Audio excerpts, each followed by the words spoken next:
नमस्कार, मैं रविंद्र कुमार। हरियाणा विद्यालय शिक्षा बोर्ड भिवानी की मार्च 2024 में कक्षा 11 की पॉलिटिकल साइंस का जो प्रश्न पत्र आया है, आज के इस वीडियो में उसी को ही पूरी तरह से हल किया गया है। परीक्षा का जो समय था वो 3 घंटे रखा गया था और 80 अंक का ये प्रश्न पत्र था। टोटल जो है 40 प्रश्न इस प्रश्न पत्र में दिए गए हैं। पहले और दूसरे पेज पर वो सारी बातें, सारे इंस्ट्रक्शन बताए गए हैं जो बच्चों को पढ़ने हैं। दूसरे वाले पेज पर ये लिखा गया है कि सभी प्रश्न अनिवार्य है और प्रत्येक प्रश्न के सामने उसके अंक दर्शाए गए हैं। 1 से 20 तक के जो प्रश्न है वो वस्तुनिष्ठ प्रश्न है और 29 से 36 जो है वो लघु उत्तरात्मक प्रश्न है। 3 अंक के हैं। उत्तर जो है वो 70 शब्दों से अधिक का नहीं होना चाहिए और 37 से 39 तक जो है वो आंतरिक विकल्प, उनमें ऑप्शनल दिया गया है और ये 5 अंकों के प्रश्न है। दो अब की बार अजीब प्रकार के प्रश्न आए हैं। प्रश्न नंबर जो 40 है, प्रश्न संख्या 40, वो भी 5 अंक का है, तो ये अलग प्रकार से पूछा गया है। तो सबसे पहले वस्तुनिष्ठ प्रश्न पर चलते हैं, वस्तुनिष्ठ टाइप क्वेश्चन। और पहला प्रश्न है उसमें कि पोलिश शब्द का संबंध किससे है। 4 ऑप्शन है, नगर से, राज्य से, नगर राज्य से और डी विश्व से। तो सही जवाब जो है वो नगर राज्य है, क्योंकि पुराने समय में यूनान के जो लोग थे वो उसको अब नगर राज्य को पोलिस कहते थे।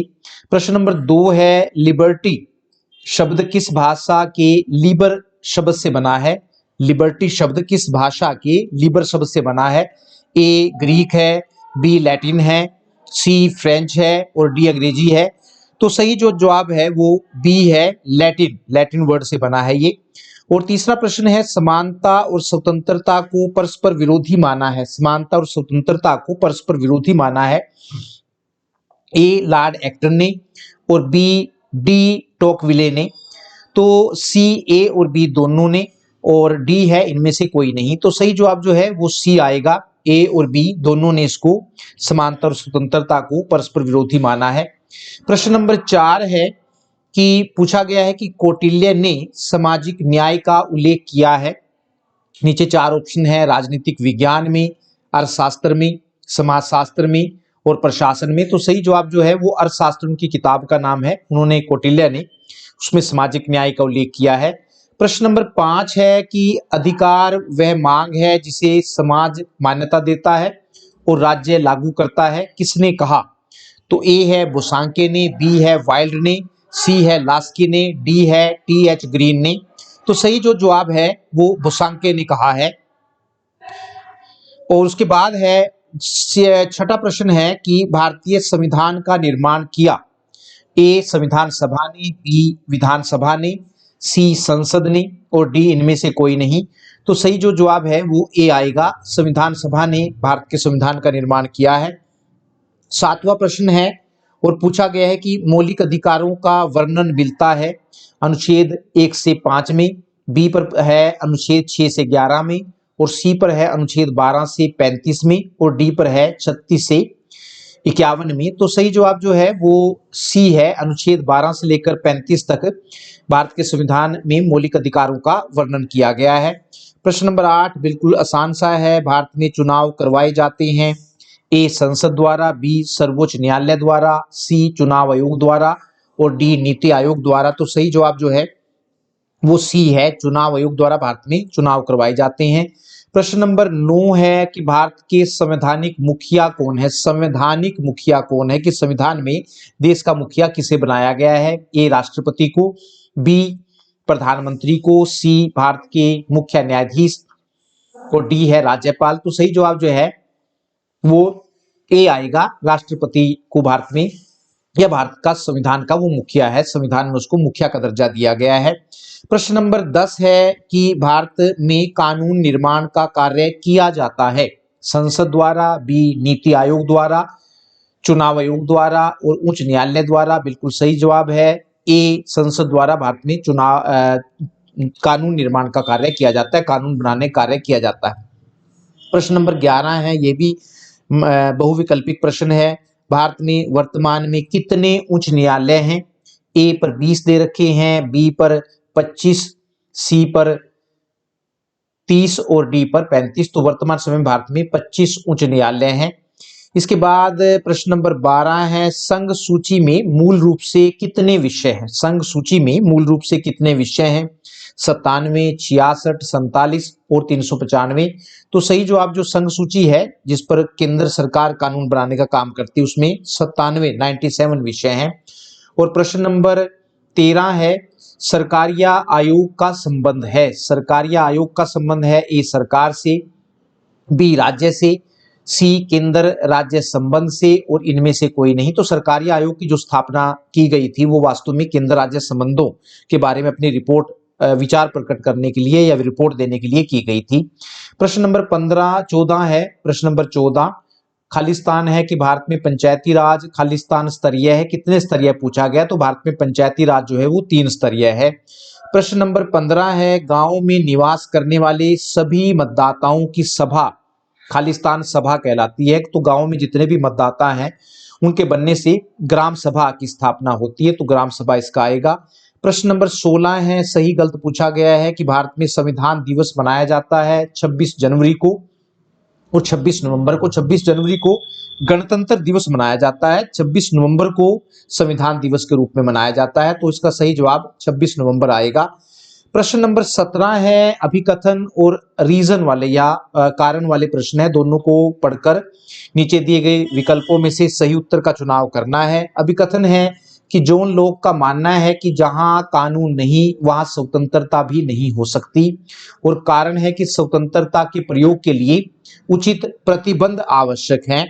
ए पर दोनों सही हैं, अभिकथन ए और आर आपस में संबंधित है। बी दोनों सही हैं पर अभिकथन ए का कारण आर से कोई संबंध नहीं है। सी केवल अभिकथन ए सही है और डी केवल कारण आर सही है। तो सही वास्तव में ये इसका ऑप्शन ए आएगा, दोनों सही हैं। और जो ए है, जो अभिकथन है, वो वास्तव में कारण की सही व्याख्या करता है, क्योंकि स्वतंत्रता के प्रयोग के लिए उचित प्रतिबंध और उचित प्रतिबंध जो है वो कानून के द्वारा ही लगाए जा सकते हैं। तो इसका सही जवाब जो है वो ए आएगा। नेक्स्ट वाला प्रश्न जो है प्रश्न नंबर 18 है कि 42वां संविधान संशोधन भारत का मिनी संविधान कहलाता है। सही और गलत पूछा गया है, बिल्कुल सही है। 42वां संवैधानिक संशोधन जो है वो भारत का मिनी संविधान कहलाता है। प्रश्न नंबर 19 है, भारत के संविधान का संरक्षक है। यहां भी ऑप्शन 2 दे रखे, इसमें संसद और सर्वोच्च न्यायालय। तो संसद वास्तव में संविधान का संरक्षक का काम नहीं करती है, तो सही जवाब जो है वो सर्वोच्च न्यायालय है। और प्रश्न नंबर 20 है वस्तुनिष्ठ टाइप का ही, वर्तमान में मौलिक कर्तव्यों की संख्या 11 है, खालिस्तान पूछा गया तो सही जवाब इसका 11 है। पहले 10 मौलिक कर्तव्य थे, बाद में एक और मौलिक कर्तव्य को जोड़ दिया गया, तो वर्तमान समय में नागरिकों की 11 मौलिक कर्तव्य हैं। उसके बाद जो प्रश्न है very short answer type question, जिनको अति लघुतरात्मक प्रश्न कहा गया है, और उसमें पहला जो 21वें नंबर पर प्रश्न है कि वो है कि अधिकारों की 2 विशेषताएं लिखिए। तो पहले नंबर पर हम कह सकते हैं कि अधिकार एक व्यक्ति की अन्य व्यक्तियों से अपने लिए सुविधाएं प्राप्त करने के लिए एक मांग है, और दूसरे नंबर पर हम कहेंगे कि केवल उसी मांग को अधिकार कहा जाएगा जो उचित हो, कोई भी ऐसी मांग जो अनुचित हो उसे अधिकार नहीं कहा जा सकता। और तीसरी विशेषता में जोड़ सकते हैं कि अधिकार और कर्तव्य एक दूसरे से जुड़े हुए हैं। प्रश्न नंबर 22 है कि 2 राजनीतिक अधिकार लिखें। तो उसमें पहले नंबर पर आप कहेंगे कि वोट देने का अधिकार जो है वास्तव में वो राजनीतिक अधिकार है, चुनाव लड़ने का अधिकार और राजनीतिक दल बनाने का अधिकार। तो कोई से भी आप 2 अधिकार लिख सकते हैं। प्रश्न नंबर 23 है और पूछा गया है कि निर्वाचक मंडल, और वो भी निर्वाचक मंडल किसका? राष्ट्रपति के चुनाव में। तो निर्वाचक मंडल में कौन कौन शामिल होता है? तो राष्ट्रपति का जब चुनाव होता है तो उसका निर्वाचक मंडल होता है, उसमें कौन कौन शामिल होता है? सभी राज्यों की विधानसभाओं के निर्वाचित विधायक, जिनको हम एमएलए कहते हैं, और दूसरा है संसद के दोनों सदनों लोकसभा और राज्यसभा के निर्वाचित सदस्य, जिनको हम एमपीज कहते हैं। तो इन 2 निर्वाचक मंडल में 2 लोग शामिल होते हैं, 2 तरह के लोग, और ये राष्ट्रपति के चुनाव में भाग लेते हैं। आम आदमी राष्ट्रपति के चुनाव में भाग नहीं लेता है। प्रश्न नंबर 24 है कि भारत में नागरिकता प्राप्त करने के 2 आधार बताएं। भारत में नागरिकता प्राप्त करने के 2 आधार बताएं। तो पहला तो ये है कि संविधान लागू होने से 5 साल पहले जो व्यक्ति भारत में रह रहे थे वे भारत के नागरिक होंगे। और दूसरा है जो लोग 19 जुलाई 1948 से पहले पाकिस्तान से भारत आ गए थे, 19 जुलाई 1948 से पहले पाकिस्तान से भारत आ गए थे, उन सभी को भी भारत की नागरिकता प्राप्त होगी। और एक और आधार है कि वह संविधान की 8वीं अनुसूची में दी गई भाषाओं में से किसी एक भाषा को जानता हो। तो ये 3 बातें हैं जिनके आधार पर कोई व्यक्ति भारत की नागरिकता प्राप्त कर सकता है। प्रश्न नंबर 25 है, भारत में लोकसभा का सदस्य बनने के लिए 2 योग्यताएं लिखें। तो पहले नंबर पर हम कह सकते हैं कि वह भारत का नागरिक हो, और दूसरी है कि उसकी आयु 35 वर्ष से कम न हो। तीसरा है कि वह केंद्र और राज्य सरकार के अधीन किसी लाभ के पद पर न हो। और चौथी विशेषता बता सकते हैं आप कि वह पागल या दिवालिया न हो। तो इस प्रकार से 2 योग्यताएं आपने लिखनी है। प्रश्न नंबर 26 है और पूछा गया है कि भारतीय संविधान की प्रस्तावना के 2 उद्देश्य लिखिए। भारतीय संविधान की प्रस्तावना के 2 उद्देश्य लिखिए। तो पहले नंबर पर हम कह सकते हैं कि भारत के सभी नागरिकों को सामाजिक, आर्थिक और राजनीतिक न्याय प्रदान करना, पहला उद्देश्य तो ये है। दूसरा, देश में लोकतांत्रिक राज्य की स्थापना करना। और तीसरा है देश में धर्मनिरपेक्ष राज्य की स्थापना करना। तो इस प्रकार से आप 2 उद्देश्य बता सकते हैं। अथवा करके प्रश्न दिया गया है कि ग्राम पंचायत के 2 कार्य बताएं। तो पहले नंबर पर कृषि का विकास करना, दूसरा है गलियों में रोशनी का प्रबंध करना, इसी प्रकार गांव में प्राथमिक शिक्षा की व्यवस्था करना, और अगला है पीने के लिए साफ पानी की व्यवस्था करना। तो बहुत सारे काम हैं, उनमें से आप कोई से भी 2 कार्य बता सकते हैं जो ग्राम पंचायत द्वारा किए जाते हैं। प्रश्न नंबर 27 है कि भारतीय संविधान के 2 कार्य बताइए। भारतीय संविधान के 2 कार्य बताएं।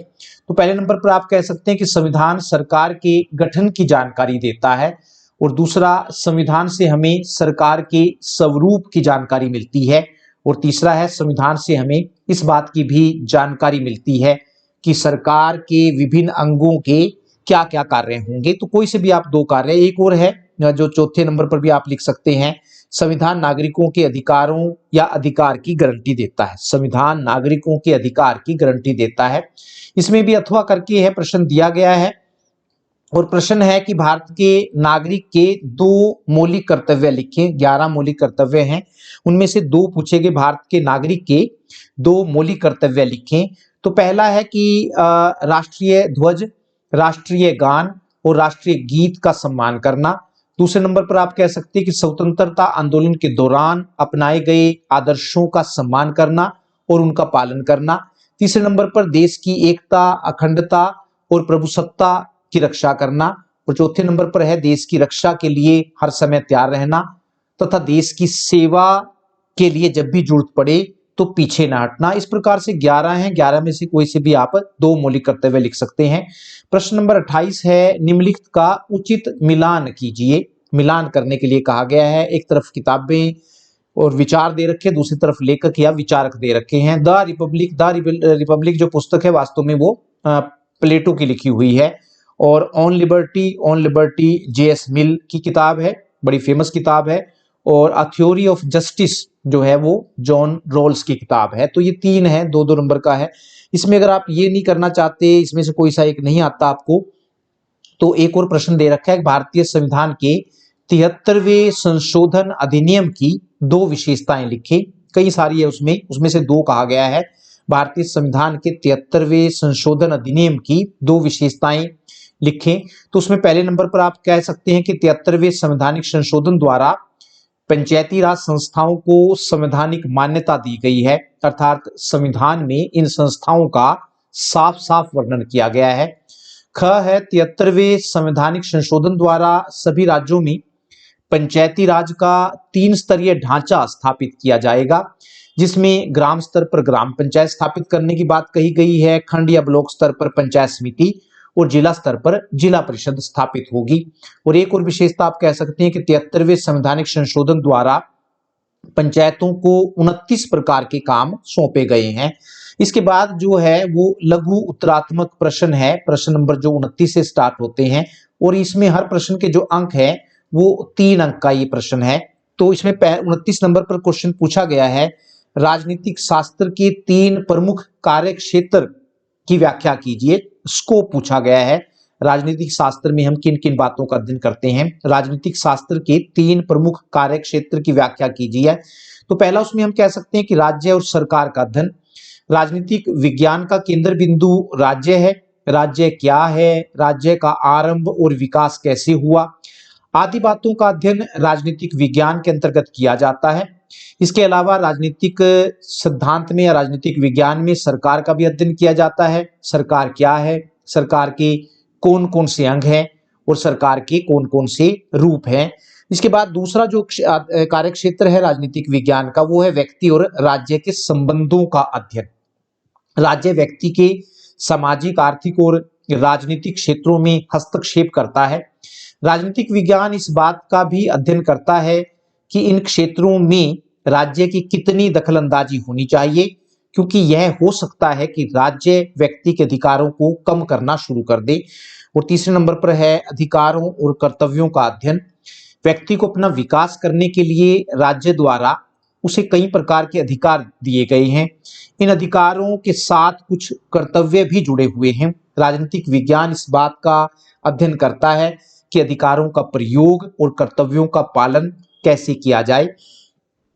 प्रश्न नंबर 30 है, स्वतंत्रता के 3 प्रकारों का उल्लेख कीजिए। स्वतंत्रता के 3 प्रकारों, तो पहले में हम कह सकते हैं कि प्राकृतिक स्वतंत्रता। प्राकृतिक स्वतंत्रता का अर्थ यह है कि प्रकृति ने व्यक्ति को स्वतंत्र पैदा किया है, इसलिए अपनी इच्छा से वह जो चाहे कर सकता है, उसके ऊपर किसी प्रकार का कोई बंधन नहीं है। लेकिन ज्यादातर विद्वानों ने स्वतंत्रता की आलोचना की है। दूसरी स्वतंत्रता में आप नागरिक स्वतंत्रता कह सकते हैं। राज्य या देश के कानूनों द्वारा व्यक्ति को जो स्वतंत्रता प्राप्त होती है उसे नागरिक स्वतंत्रता कहते हैं। उदाहरण के लिए भारत के संविधान द्वारा नागरिकों को 6 प्रकार की स्वतंत्रताएं दी गई हैं, जैसे देश के किसी भी भाग में रहने की स्वतंत्रता, देश के किसी भी भाग में घूमने फिरने की स्वतंत्रता, ग है बोलने की स्वतंत्रता, घ है बिना हथियार के शांतिपूर्ण ढंग से सभा करने की स्वतंत्रता, और च है संस्था अथवा संघ बनाने की स्वतंत्रता, और छ है कोई भी रोजगार करने की स्वतंत्रता। तीसरे नंबर पर आप दे सकते हैं आर्थिक स्वतंत्रता। आर्थिक स्वतंत्रता का अर्थ यह है कि व्यक्ति को भूख और बेरोजगारी से मुक्ति मिलनी चाहिए। इसके अलावा सभी व्यक्तियों को काम करने के समान अवसर मिलने चाहिए और काम करने पर समान वेतन मिलना चाहिए। या अथवा करके भी है, इसमें भी अथवा कर रखा है प्रश्न कि समानता और स्वतंत्रता परस्पर विरोधी हैं। समानता और स्वतंत्रता परस्पर विरोधी हैं, इस कथन की पुष्टि करें। राजनीतिक विज्ञान के उत्तर में हम कह सकते हैं कि राजनीतिक विज्ञान के कुछ विद्वानों का कहना है कि समानता और स्वतंत्रता परस्पर विरोधी हैं, इसलिए दोनों को एक साथ प्राप्त नहीं किया जा सकता है। इन विद्वानों का कहना है कि जहां स्वतंत्रता है वहां समानता नहीं हो सकती, और जहां समानता है वहां स्वतंत्रता नहीं हो सकती है। समानता और स्वतंत्रता निम्नलिखित आधारों पर एक दूसरे के विरोधी हैं। उसमें पहला है कि प्रकृति ने सभी मनुष्यों को समान नहीं बनाया है।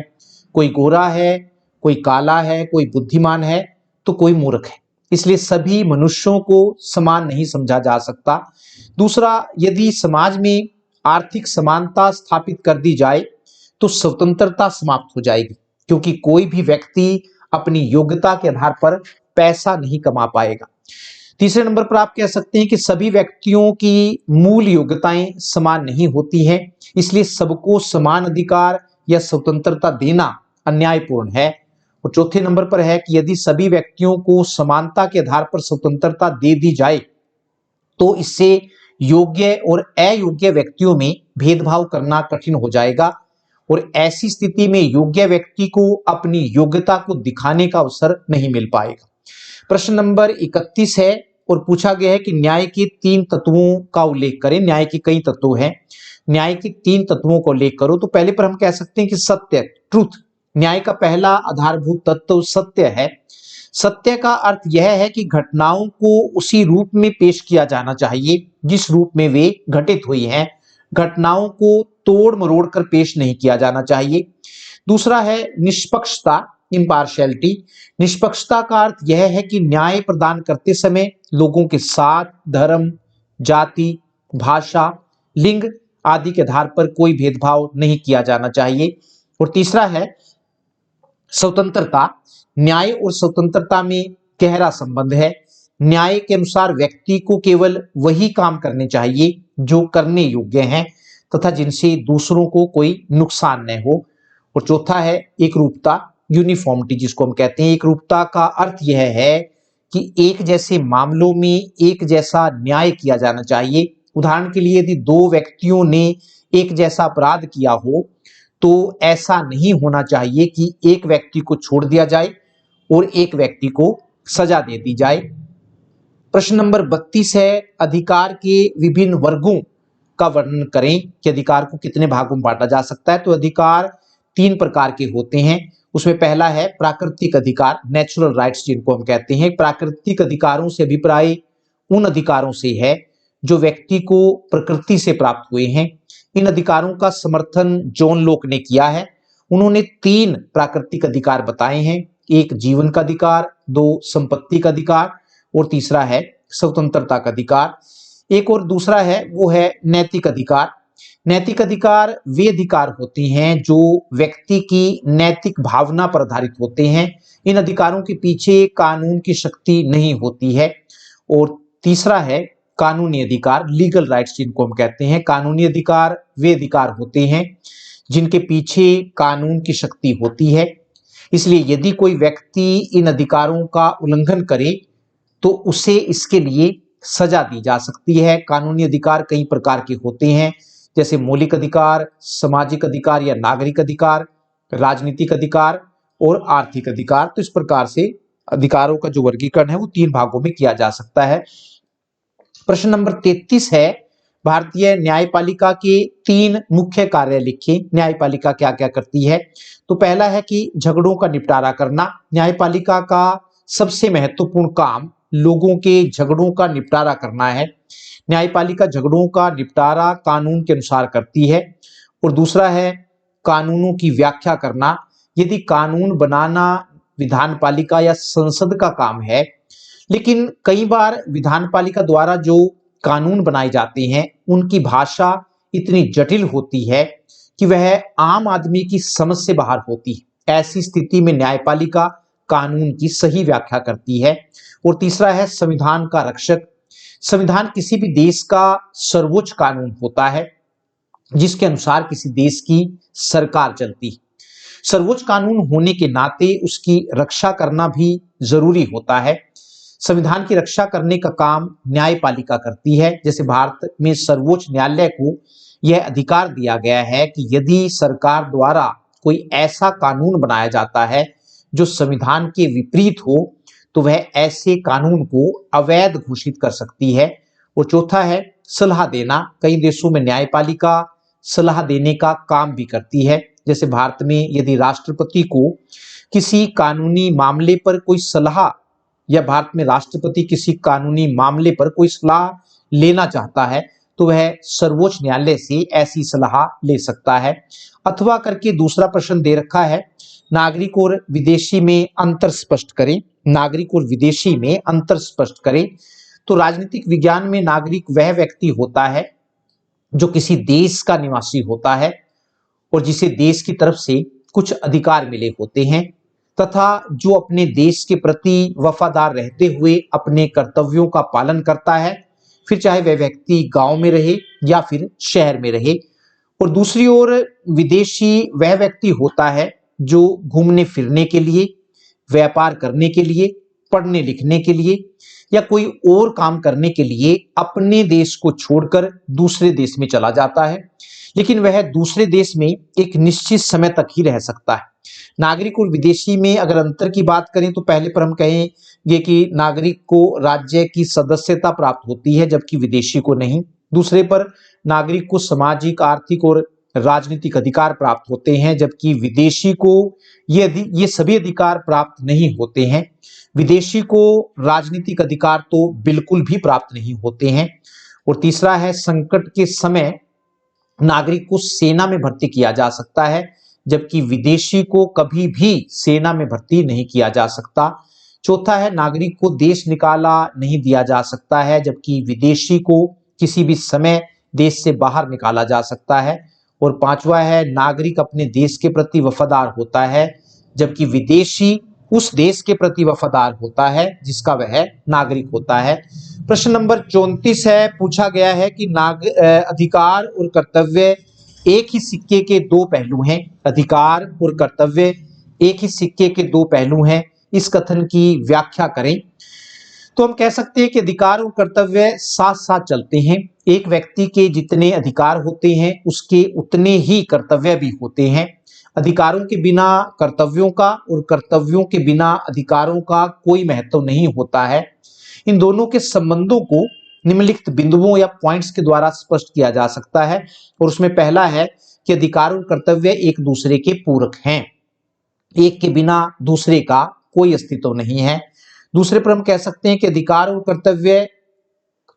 और कर्तव्यों का एक ही उद्देश्य होता है और वह है व्यक्ति के जीवन को सुखी बनाना। समाज व्यक्ति को अधिकार देता है ताकि वह अपना विकास कर सके। कर्तव्य उसको उस लक्ष्य तक पहुंचाने में मदद करता है। और तीसरे पर है एक व्यक्ति का अधिकार दूसरे का कर्तव्य है। उदाहरण के लिए यदि एक व्यक्ति को जीने का अधिकार है तो दूसरों का कर्तव्य बनता है कि वे उससे किसी प्रकार की हानि न पहुंचाए। इसी प्रकार चौथे नंबर पर हम कह सकते हैं कि एक व्यक्ति का अधिकार उसका कर्तव्य भी है। उदाहरण के लिए यदि मुझे जीने का अधिकार है तो मेरा कर्तव्य भी बनता है कि मैं दूसरों को भी जीने दूं।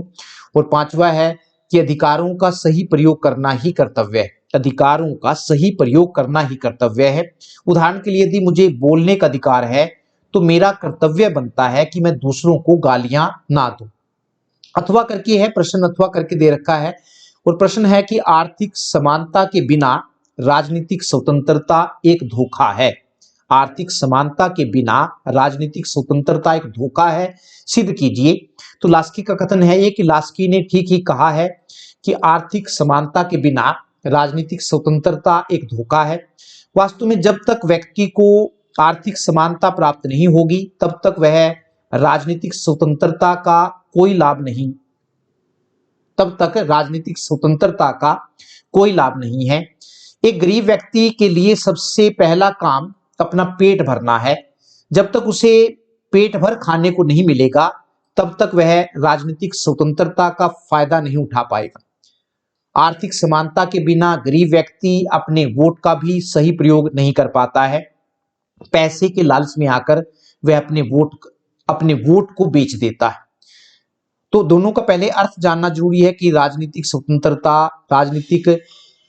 स्वतंत्रता क्या है और आर्थिक समानता। तो राजनीतिक स्वतंत्रता का अर्थ राज्य के कामों में सक्रिय रूप से भाग लेना है, जबकि आर्थिक समानता का अर्थ व्यक्ति को भूख और बेरोजगारी से मुक्ति दिलाना है।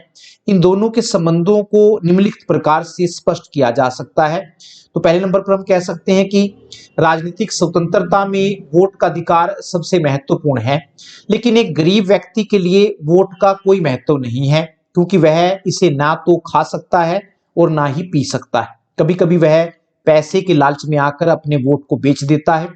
इसलिए यदि गरीब व्यक्ति को वोट देने का अधिकार और मजदूरी में से किसी एक को चुनना पड़े तो वह मजदूरी को चुनेगा। इसलिए गरीब व्यक्ति के लिए वोट के अधिकार का कोई महत्व नहीं है। दूसरे नंबर पर हम कह सकते हैं कि राजनीतिक स्वतंत्रता का प्रयोग करने के लिए व्यक्ति का शिक्षित और जागरूक होना जरूरी है, लेकिन गरीब व्यक्ति शिक्षित नहीं होता है और शिक्षित न होने के कारण वह अपने वोट का सही ढंग से प्रयोग नहीं कर पाता है। तीसरे नंबर पर हम कहेंगे कि एक गरीब व्यक्ति चुनाव नहीं लड़ सकता है, क्योंकि चुनाव लड़ने के लिए काफी पैसे की जरूरत होती है और गरीब आदमी के पास इतना पैसा नहीं होता है। जब बड़े बड़े उद्योगपति चुनाव मैदान में हों तो वहां गरीब आदमी उनका मुकाबला नहीं कर सकता है। और चौथा है कि प्रेस का स्वतंत्र होना बहुत जरूरी है, लेकिन प्रेस पर धनी लोगों का नियंत्रण होता है, इसलिए प्रेस इन्हीं को लाभ पहुंचाती है। प्रेस गरीब लोगों की समस्याओं को ना तो छापती है और ना ही उनकी तरफ सरकार का ध्यान आकर्षित करती है। प्रश्न नंबर 35 है, और पूछा गया है कि भारत एक धर्मनिरपेक्ष राज्य है, सिद्ध कीजिए। तो भारत एक धर्मनिरपेक्ष देश है, इस बात का पता हमें निम्नलिखित बातों से चलता है। पहले पर कह सकते हैं कि संविधान की प्रस्तावना में धर्मनिरपेक्ष शब्द को शामिल किया गया है, और दूसरे पर है कि संविधान की धारा 15 में यह कहा गया है कि नागरिकों के साथ धर्म, जाति, भाषा, लिंग तथा जन्म स्थान के आधार पर कोई भेदभाव नहीं किया जाएगा। तीसरा है कि संविधान की धारा 25 से लेकर 28 तक सभी नागरिकों को धार्मिक स्वतंत्रता का मौलिक अधिकार दिया गया है। चौथे नंबर पर है कि संविधान की धारा 29 में धार्मिक अल्पसंख्यकों को अपनी भाषा और लिपि तथा संस्कृति को सुरक्षित रखने का अधिकार दिया गया है। और पांचवा है संविधान की धारा 30 में धार्मिक अल्पसंख्यकों को अपनी शिक्षण संस्थाएं स्थापित करने का अधिकार दिया गया है। तो इन बातों के आधार पर हम कह सकते हैं कि भारत एक धर्मनिरपेक्ष देश है। प्रश्न नंबर 36 है, मौलिक अधिकारों और राज्य नीति के निदेशक सिद्धांतों में अंतर स्पष्ट कीजिए। मौलिक अधिकारों और राज्य नीति के निदेशक सिद्धांतों में अंतर स्पष्ट करें। तो पहले नंबर पर हम कह सकते हैं कि मौलिक अधिकार न्याय संगत है, अर्थात उनको लागू करवाने के लिए न्यायालय में जाया जा सकता है, लेकिन राज्य नीति के निदेशक सिद्धांत न्याय संगत नहीं है, उनको लागू करना राज्य सरकारों की इच्छा पर निर्भर है। दूसरे पर हम कहेंगे कि मौलिक अधिकार नकारात्मक है, क्योंकि ये राज्य को कुछ करने से रोकते हैं, जबकि राज्य नीति के निदेशक सिद्धांत सकारात्मक है, क्योंकि ये राज्य को कुछ करने के लिए कहते हैं। तीसरा है, मौलिक अधिकार राजनीतिक लोकतंत्र की स्थापना करते हैं, राजनीतिक लोकतंत्र की स्थापना करते हैं, जबकि राज्य नीति के निदेशक सिद्धांत सामाजिक और आर्थिक लोकतंत्र की स्थापना करते हैं। और चौथे पर हम कहेंगे कि मौलिक अधिकारों का उद्देश्य व्यक्ति के जीवन को सुखी बनाना है, जबकि राज्य नीति के निदेशक सिद्धांतों का उद्देश्य व्यक्ति को सामाजिक और आर्थिक न्याय दिलाना है। उसके बाद प्रश्न नंबर 37 से जो प्रश्न स्टार्ट होते हैं वो निबंधात्मक प्रकार के प्रश्न हैं, बड़े प्रश्न हैं। उसमें पहला 37 नंबर पर पूछा गया है कि आदर्श नागरिक के गुण लिखिए। आदर्श नागरिक में क्या क्या गुण होने चाहिए। तो पहले पर आप कह सकते हैं कि अच्छे नागरिक का सुशिक्षित होना बहुत जरूरी है। दूसरा, अच्छे नागरिक का स्वस्थ होना जरूरी है, क्योंकि स्वस्थ शरीर में ही स्वस्थ मन निवास करता है। और तीसरा है कि अच्छे नागरिक का या आदर्श नागरिक का चरित्रवान होना जरूरी है। चौथे पर अच्छे नागरिक का जागरूक होना बहुत जरूरी है। और पांचवा है कि आदर्श नागरिक में समाज सेवा की भावना होनी चाहिए, ताकि वह अपने बारे में न सोचकर समाज के बारे में सोचे। या दूसरा प्रश्न आप कर सकते हैं, और प्रश्न पूछा गया कि राष्ट्र और राज्य में अंतर स्पष्ट करें। राष्ट्र और राज्य में अंतर स्पष्ट करें। आम आदमी के लिए राष्ट्र और राज्य में कोई अंतर नहीं है, वह इन दोनों शब्दों का प्रयोग एक दूसरे के स्थान पर करता है, लेकिन राजनीतिक विज्ञान में राष्ट्र और राज्य में काफी अंतर है। तो पहले की अगर हम बात करें कि राज्य के 4 तत्व होते हैं, जनसंख्या, जमीन, सरकार और प्रभुसत्ता। इनके बिना राज्य की कल्पना नहीं की जा सकती, जबकि राष्ट्र कुछ और ही तत्वों पर आधारित होता है, जैसे समान जाति, समान धर्म, समान भाषा, समान रीति रिवाज और समान परंपराएं आदि। दूसरे नंबर पर हम कह सकते हैं कि राज्य की एक निश्चित सीमा होती है, जबकि राष्ट्र की सीमा राज्य के बाहर भी हो सकती है। उदाहरण के लिए भारत के लाखों लोग इंग्लैंड, कनाडा, अमेरिका आदि देशों में रहते हैं, लेकिन फिर भी वे अपने आप को भारतीय समझते हैं। तीसरा जो अंतर है वो है कि राष्ट्र लोगों का एक ऐसा समूह है जिनमें एकता की जबरदस्त भावना पाई जाती है, जबकि राज्य के लोगों में एकता की भावना का होना जरूरी नहीं है। और चौथा अंतर है कि राज्य के लिए प्रभुसत्ता का होना जरूरी है। प्रभुसत्ता के बिना राज्य नष्ट हो जाता है, जबकि राष्ट्र प्रभुसत्ता के बिना भी बना रहता है। उदाहरण के लिए 1947 से पहले भारत राष्ट्र तो था, लेकिन राज्य नहीं था। प्रश्न नंबर 38 है, और पूछा गया है कि राष्ट्र निर्माण के सहायक तत्वों या घटकों का उल्लेख करें। राष्ट्र निर्माण के सहायक तत्वों या घटकों का उल्लेख करें। तो पहले नंबर पर हम कहेंगे कि भौगोलिक एकता। राष्ट्र को जन्म देने में जमीन का बहुत अधिक महत्व होता है। जब लोगों का एक समूह किसी निश्चित भूभाग पर साथ साथ रहने लग जाता है, तो उनमें एकता की भावना पैदा हो जाती है, और एकता की यह भावना राष्ट्र को जन्म देती है। एक निश्चित भूमि पर रहने के कारण भारत के लोग स्वयं को भारतीय, चीन के लोग स्वयं को चीनी कहलवाना ज्यादा पसंद करते हैं। दूसरा तत्व है समान जाति। एक जाति के लोग एक दूसरे को अपना समझते हैं। इस अपनेपन के कारण उनमें एकता की भावना होती है और एकता की यही भावना राष्ट्र को जन्म देती है। तीसरा समान संस्कृति। संस्कृति का अर्थ लोगों के खान पान, पहनावे, आदतों, रीति रिवाजों, भाषा आदि से है, जो उन्हें दूसरों से अलग पहचान देती है।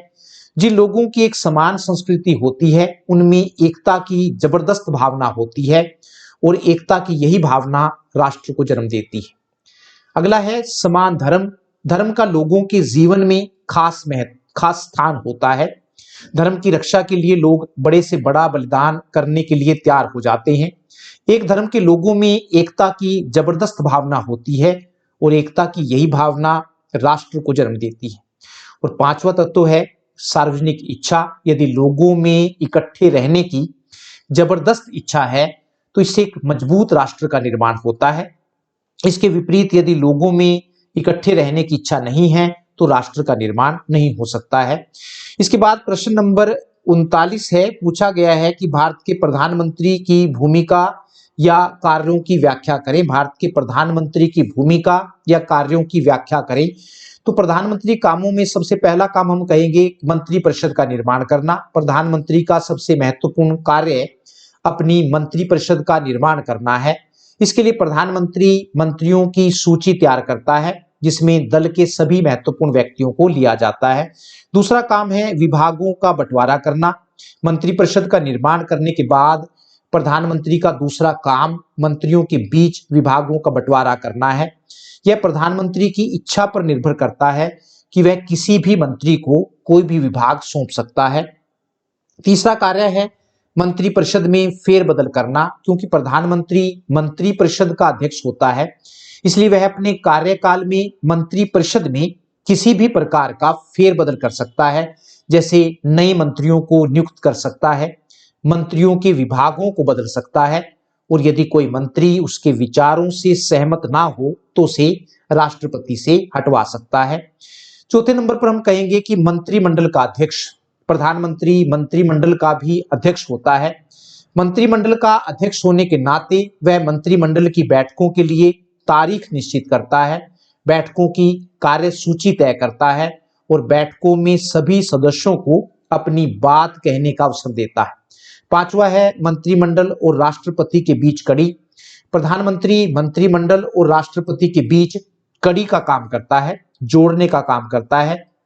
समय समय पर मंत्रिमंडल की बैठकों में जो निर्णय लिए जाते हैं प्रधानमंत्री उसकी सूचना राष्ट्रपति को देता है और राष्ट्रपति उन निर्णयों के बारे में जो विचार प्रकट करता है उसकी जानकारी मंत्रिमंडल को देता है। छठा है राष्ट्रपति का सलाहकार। प्रधानमंत्री राष्ट्रपति का सलाहकार भी होता है। वास्तव में संविधान द्वारा प्रधानमंत्री की नियुक्ति राष्ट्रपति को उसके कामों में सहायता और सलाह देने के लिए की गई है।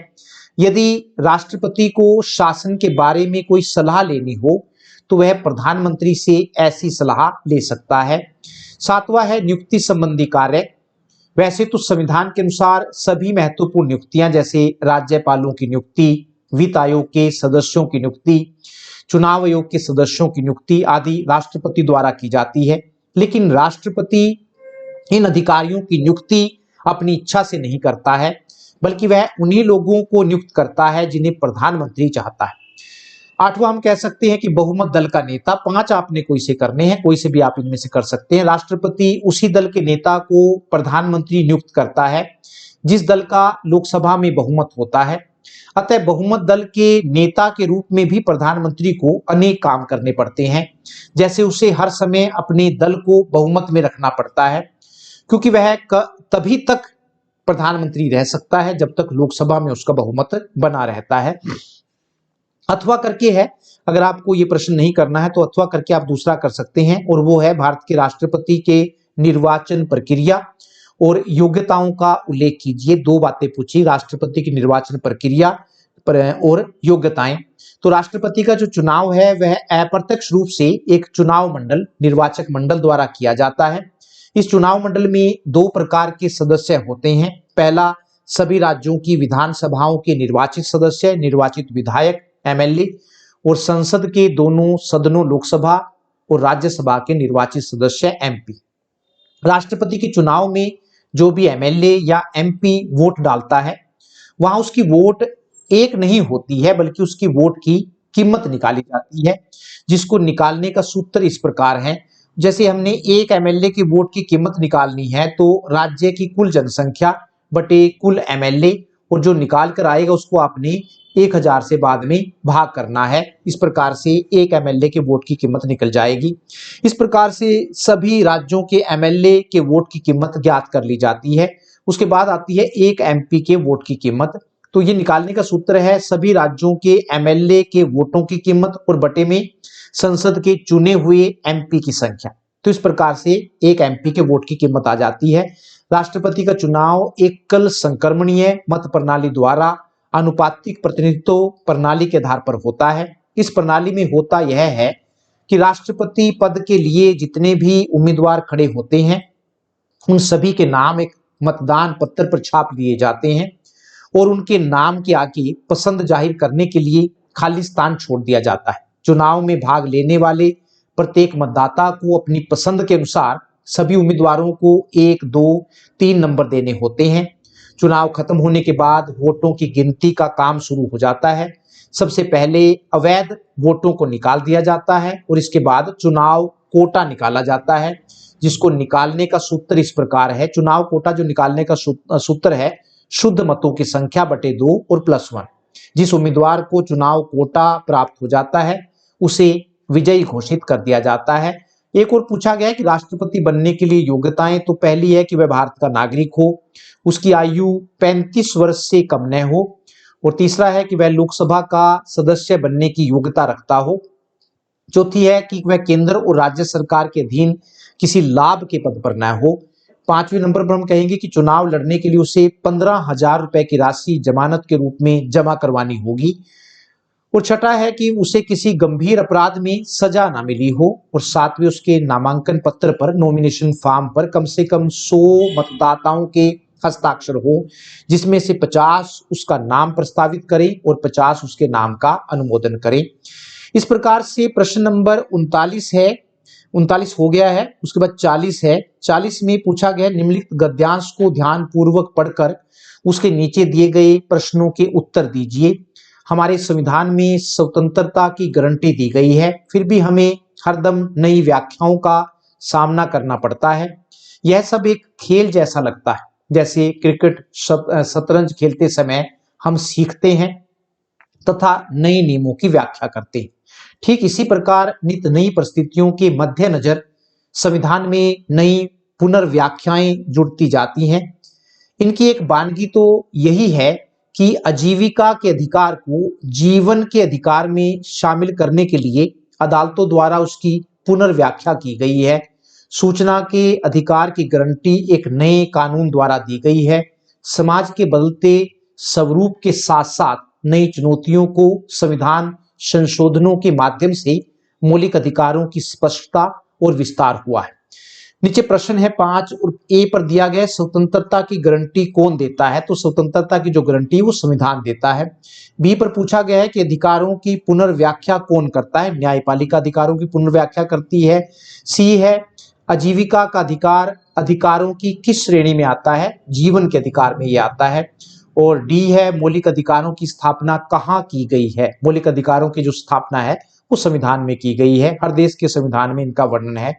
और ई पर पूछा गया कि संविधान में हुए सुधार क्या कहलाते हैं, तो संविधान में जो सुधार किए गए उनको संविधान संशोधन कहते हैं, उनको हम अथवा करके दे रखा है। अगर आपको ये नहीं आता है तो अथवा करके दूसरा प्रश्न है और इसमें कहा गया है कि निम्नलिखित परिच्छेद में दिए गए खाली स्थानों को नीचे दिए गए शब्दों से पूरा करें। नीचे जो शब्द है संविधान सभा, हम, अखंडता, समाजवादी, राजनीतिक, गरिमा, अभिव्यक्ति, गणराज्य, भारत और प्रभुत्व। वास्तव में जो ये है, अगर आपने ध्यान से देखा होगा, जिन बच्चों की याद है, ये संविधान की प्रस्तावना है। ज्यादातर बच्चों के संविधान की प्रस्तावना याद है। तो स्टार्ट करेंगे हम कि 1 नंबर पर है हम भारत के लोग, 2 पे भारत को एक संपूर्ण प्रभुत्व संपन्न समाजवादी पंथ निरपेक्ष लोकतंत्रात्मक गणराज्य बनाने के लिए तथा उसके नागरिकों को सामाजिक आर्थिक और राजनीतिक न्याय विचार अभिव्यक्ति विश्वास धर्म और उपासना की स्वतंत्रता प्रतिष्ठा और अवसर की समानता प्राप्त कराने के लिए तथा उन सब में व्यक्ति की गरिमा और राष्ट्र की एकता और अखंडता सुनिश्चित करने वाली बंधुता बढ़ाने के लिए दृढ़ संकल्प होकर अपनी संविधान सभा में आज 26 नवंबर 1949 को एतद द्वारा इस संविधान को अंगीकृत अधिनियमित और आत्मसमर्पित करते हैं। तो ये दो एक अलग प्रकार के ये प्रश्न अब की बार ये पूछे गए। धन्यवाद, नमस्कार।